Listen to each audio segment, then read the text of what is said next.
নমস্কার বন্ধুরা, আজ আমরা পৌঁছে গেছি হুগলি জেলার গুড়াপের ঐতিহাসিক ভাস্তারা জমিদার বাড়িতে। যে জমিদার বাড়িতে প্রতিটি ইটের গাঁথুনিতে লুকিয়ে আছে ইতিহাস, ঐতিহ্য আর সময়ের গল্প। একসময় জমিদারি প্রথার গৌরবের প্রতীক ছিল এই প্রাসাদ। আজ সময়ের সাথে অনেকটাই হারিয়ে গেলেও তার স্থাপত্য ও স্মৃতিচিহ্ন এখনও অতীতের সাক্ষী। চলুন আজকের এই ভিডিওতে আমরা ঘুরে দেখব ভাস্তারা জমিদার বাড়ির ইতিহাস, অন্দরমহল, স্থাপত্য এবং কিছু অজানা কাহিনী।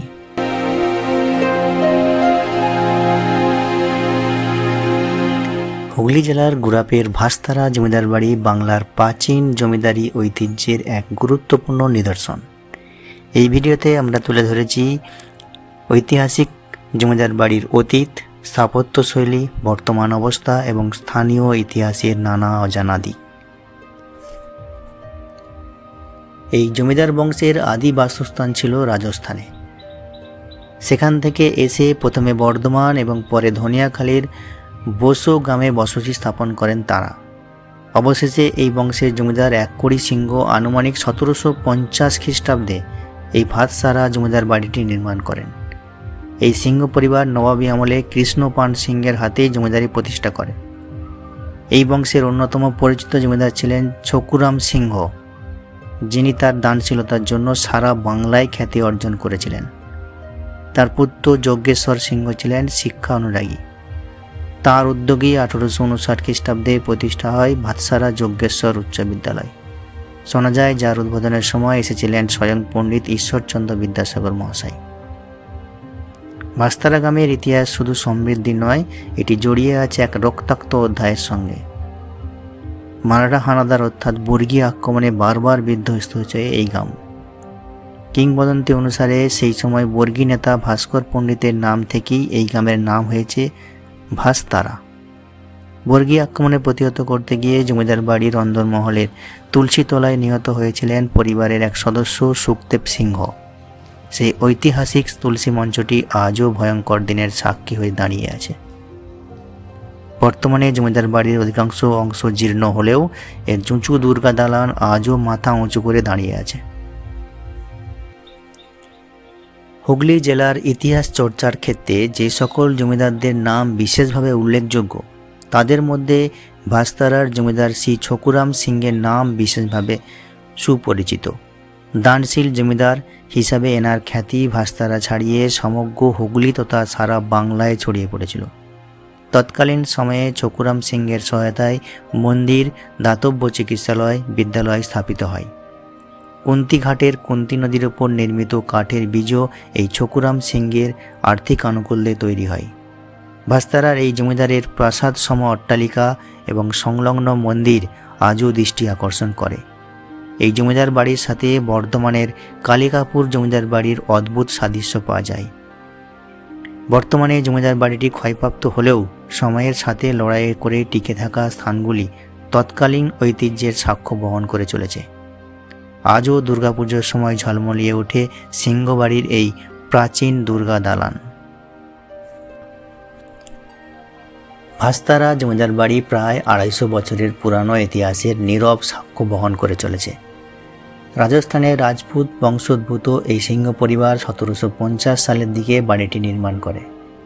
বর্গী হানা, নানা উত্থান পতনের মধ্য দিয়ে এই পরিবারের আদি পুরুষেরা রাজস্থান থেকে বাংলায় এসে প্রথমে বর্ধমান এবং পরবর্তীতে ধনিয়াখালী বসো গ্রামে বসতি স্থাপন করেন। এই বংশের জমিদার এককড়ি সিংহ আনুমানিক 1750 খ্রিস্টাব্দে ভাস্তারা জমিদার বাড়িটি প্রতিষ্ঠা করেন। নবাবী আমলে কৃষ্ণপান সিংহ ও তার বংশধর ছকুরাম সিংহ এই অঞ্চলের জমিদারি সুপ্রতিষ্ঠিত করেন। ছকুরাম সিংহ তার দানশীলতার জন্য বিশেষ খ্যাতি অর্জন করেছিলেন। তবে এই জমিদার বাড়ির শিক্ষা বিস্তার বা শিক্ষা অনুরাগের একটা বিরাট গুরুত্বপূর্ণ ভূমিকা ছিল। এই জমিদার বংশের যজ্ঞেশ্বর সিংহ একজন শিক্ষানুরাগী ছিলেন। তাঁরই ঐকান্তিক প্রচেষ্টায় 1859 সালে ভাস্তারা যজ্ঞেশ্বর উচ্চ বিদ্যালয় প্রতিষ্ঠিত হয়। জানা যায় এই বিদ্যালয়ের উদ্বোধনের সময় স্বয়ং পণ্ডিত ঈশ্বরচন্দ্র বিদ্যাসাগর মহাশয় উপস্থিত ছিলেন। তবে যাই হোক, একসময়ে জাঁকজমকপূর্ণ এই ঐতিহাসিক বাড়িটির সিংহভাগ আজ ভগ্ন পায়। তবুও এর স্থাপত্যশৈলী আর প্রাচীন ঐতিহ্যের গন্ধ এখানকার ইট কাঠের পরতে পরতে জড়িয়ে রয়েছে। জমিদার বাড়ির এই অংশটা এখন একটা কোচিং সেন্টার চলে বলে মনে হলো। সেই জমিদার বাড়ির ব্যবহৃত আলমারি, চেয়ারের কিন্তু দেখা পাওয়া গেল, যা এখনও কিন্তু অটুট আছে। চলুন এবার জমিদার বাড়ির ভেতরে একটু প্রবেশ করি। জমিদার বাড়ির অন্দরমহলে প্রবেশ করলে তৎকালীন যুগের কাঠের দরজা চোখে পড়ে। এই অংশে ভাঙাচোরা জিনিসপত্র গচ্ছিত অবস্থায় না থাকলেও এলোমেলো অবস্থায় কিন্তু ছড়িয়ে ছিটিয়ে আছে।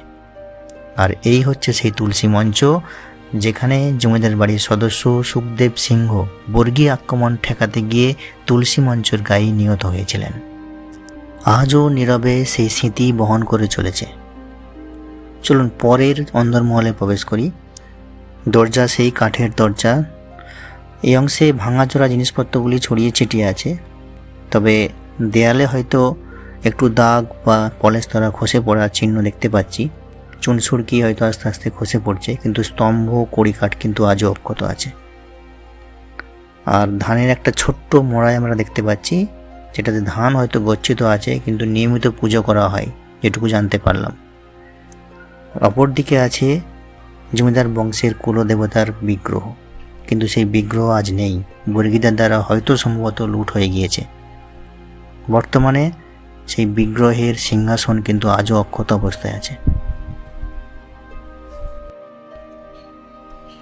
গুড়াপ অঞ্চলের প্রাচীন বনেদি ঐতিহ্যের একটি গুরুত্বপূর্ণ অংশ এই ভাস্তারা জমিদার বাড়ি। ব্রিটিশ আমলের বাংলার জমিদারি প্রথার সময় এই ধরনের জমিদারি বাড়িগুলি শুধু বাসস্থান ছিল না, বরং সামাজিক, সাংস্কৃতিক ও প্রশাসনিক কেন্দ্র হিসাবেও ব্যবহৃত হতো। বিশাল দালান, ঠাকুর দালান, খোলা উঠোন এবং অলঙ্কৃত স্থাপত্য এই বাড়ির গৌরবকে প্রকাশ করে। এখানে দুর্গাপূজা, সামাজিক অনুষ্ঠান এবং জমিদারি কার্যকলাপ পরিচালিত হতো। জমিদারি প্রথা বিলুপ্তির পর ধীরে ধীরে এই বাড়ির জৌলস কমে আসে। সেই সঙ্গে বর্গী আক্রমণ এই বাড়িকে বারবার বিধ্বস্ত করে, কিন্তু এখনও এর ধ্বংসাবশেষ বাংলার ইতিহাসের সাক্ষী হয়ে দাঁড়িয়ে আছে। এই ছিল হুগলির গুড়াপের ভাস্তারা জমিদার বাড়ির ইতিহাস ও বর্তমানের এক ঝলক। বাংলার বুকে ছড়িয়ে থাকা এমন আরও অজানা ঐতিহ্য ও জমিদার বাড়ির গল্প জানতে আমাদের চ্যানেলের সঙ্গে থাকুন। ভিডিওটি ভালো লাগলে লাইক, কমেন্ট ও শেয়ার করুন, আর সাবস্ক্রাইব করে বেল আইকন চাপতে ভুলবেন না। আবার দেখা হবে নতুন কোনো ইতিহাসের সন্ধানে। ধন্যবাদ।